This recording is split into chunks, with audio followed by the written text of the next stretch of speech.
And a little thank you message sa mga guests. Ladies and gentlemen, at this very moment, I'm telling you, you have just given the best gift to the birthday celebrator and his family, no other than your presence. Palakpakan niyo po ang mga sarili niyo. You make them very, very happy.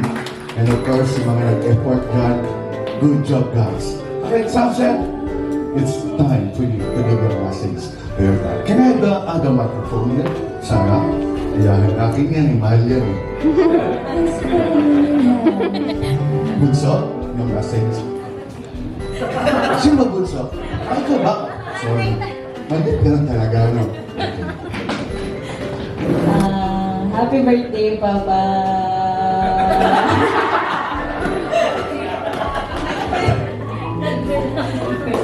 Happy birthday, Pa!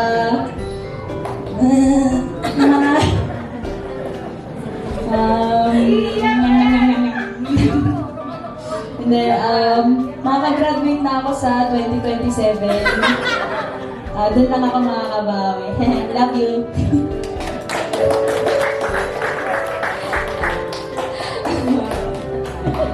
Happy birthday, Papa! Sana na-surprise ka.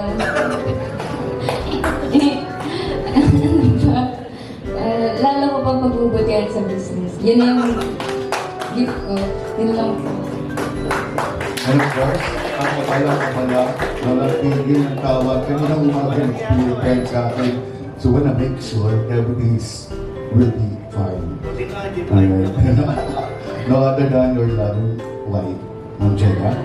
Surprise ka ba? Sa'yo bang asawa ko? Hindi nga. Babawiin sa akin eh.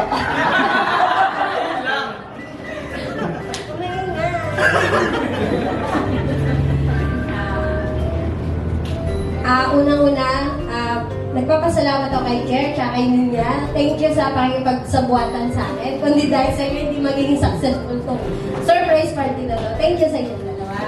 At sa lahat, magpapasalamat muna Kuya Vic, Kuya Rolen, Sarah, Ate Josanet, sa lahat ng classmate niya, Evelyn, sa lahat ng family ko, kina Sir Joseph, thank you sa inyong lahat.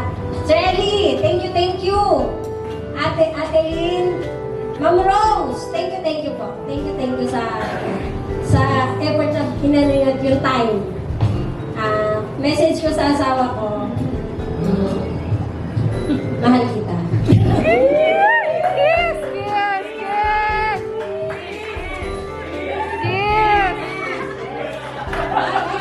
Mahal kita sobra, yun lang.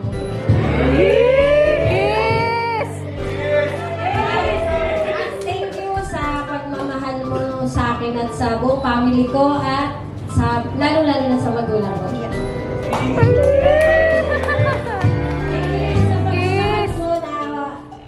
Sobra-sobra sa buong pamilya ko. Thank you. And I love you. Parang nag-text lang ah.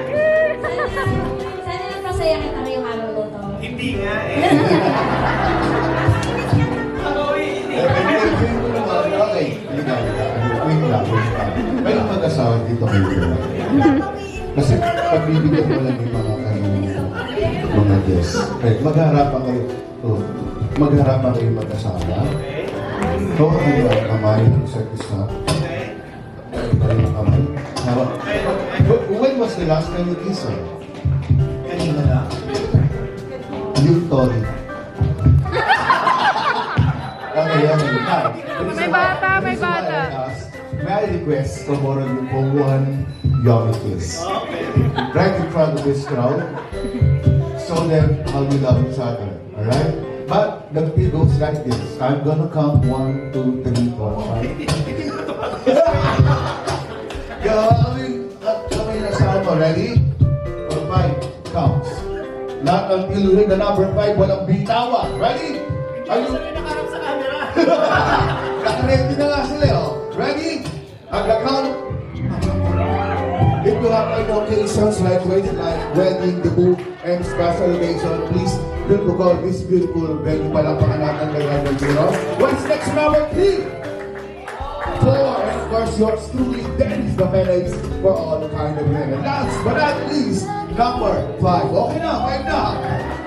Sa hindi maraming tao. Actually, una-una thank you sa family ko, at doon sa mga kapatid niya, biyanan ko. No? And then, kila Sir Eli, no? Sa family niyo, thank you so much. Actually, yun, sa mga kaklase ko. And then sa mga walang yan, mga marketing staff ko itong mga to, ewan ko ba kung ano nagagawa. Yan, and then, brother, thank you. No? Actually, sabi niya may meeting ako. No? Actually, hindi kasi ako mahilig, no, mag-celebrate. No? Actually, every time na birthday ko, no, kumakain na kami sa labas. And after that, wala na. So, ganun ang ano namin, ang routine ng buhay namin, except doon sa office minsan, no? Ganun lang. So, kanina umaga, pinagluto niya lang ako, no? Actually, mahilig naman ako sa mga isdagan at gulay. So, sabi ko nga, matutulog kami, pero naalala ko, may bibilhin pala ako. Ngayon, nagpamasal siya. Eh, dapat dalawa kami, kaso isa lang yung bakante. Sabi ko, sige, okay lang. Sabi nga niya, parang gumagawa pakiramdam niya. Sabi ko, awa nga, lumulutang ka na. So, yun, and then sabi nga niya, sabi ko, parang hindi pa nag-reply sa akin si Ken, no? Kasi, pagka ganito kasi hindi ako umalis. Hindi ako umalis ng bahay pagka, except lang kung may meeting ako. Sabi ko sa kanya, niloloko ko, kasi hindi ka pwede sumama kasi kami lang dapat magkausap. Kaya siguro siniseryosan, baka napaproblema siya. Kaya kanina sabi ko, yung bilis ko patakbo. Sabi ko, bakit pa nalalabig yung kamay mo? Ay, yun pala, actually, mahilig siya mag-surprise, no? Kahit yung sa mga anak ko during the birthday. So, gano'n naman. Dapat ginawa ito pagka 50 na ako eh. Diba? So, I don't know, it's first time, no? Na mag-celebrate ng birthday ko na ganito. So, thank you sa inyo, no? Yun. Thank you sa asawa ko, kahit alam ko, babawin sa akin ko. O, pinawihin mo na ito, nakaraan pa. Pamina. So, yun. And then, syempre, unang-una, no? Papasalamat ko kayo. Yun naman ang pinaka-importante, sabi nga kanina, diba? Wala namang ibang mas mahalaga kundi yung help natin palagi. Yun yung hindi kayang bayaran at tumbasan. No, kahit ilang milyon pa meron tayo. Pero yung kayasugan natin medyo mas mahirap. Hindi natin medyo yung pera. Diba, brother? Yan naman ang ano natin. So, thank you sa kahit malayo. Taga-Puay Batangas pa sila. No? So, yun. And then, siya kasi yung business partner ko doon sa Petronas. Kaya, yun. First, no? Pero dito sa kaibigan ko na itong isa, walang hiya to, dami rin alam sa buhay nito. Diba? Pati aircon sa opisina, pinapakain naman. Kaya install mo lang doon ang aircon, diba? So, yun. Thank you sa pag-effort nyo lahat, no? And yun. Wala na akong masabi kay Ate Lee, no? Kinitsaba ka pa ng anak, ay, ng asawa ko, no? Kaya pastor nga, no? Sila yung ano namin sa Victory Church. Yun, kaso lang, wala sila. Nauna na. So, big thank you, no? Siya yung ka-office mate ko, that was 2001. Yes, no. Katrabaho ko siya sa Makati City Hall. No, ako yung pinakabata nila noon. That was parang 23 years old pa lang ako that time. So ngayon, hindi ko na alam kung ilang taon na ako. Pinakalimutan ko yung edad ko. Kaya yun, wala pa yung mga anak ko that time. No? Di ba, Vic, wala pa akong girlfriend that time? Sila na talaga ng mga kalokohan sa buhay. Ha? Girlfriend sa meron ka. Ayun, yun, mga klase ko na yun. Yan, mga tsuhin-tsiyahin ko na yung mga yung nagtutok sa table by na yun. Ha? Ayan, hindi yung mga batang-bata. Pero mga 21 years old lang din yung mga yun. No? So, yun, thank you sa inyo lahat. Wala naman ako masabi, no? Sana marami pa tayong pagsasaluhan, di ba? So, yun naman, ano ko ba nakalimutan ko? Wala na yata, no? Yun, pinaka-importante yan. Thank you kay Lord at least nakakagising pa kami sa umaga. So yun. Sir, may sinasabi si thank you Sam. so much. Ano? May sinasabi si Ano yung sinasabi mo, Sam? Ha? Yung sagot ka rin na. May ginugulo na eh. No? So yun, actually marami yata in-invite ko sa office.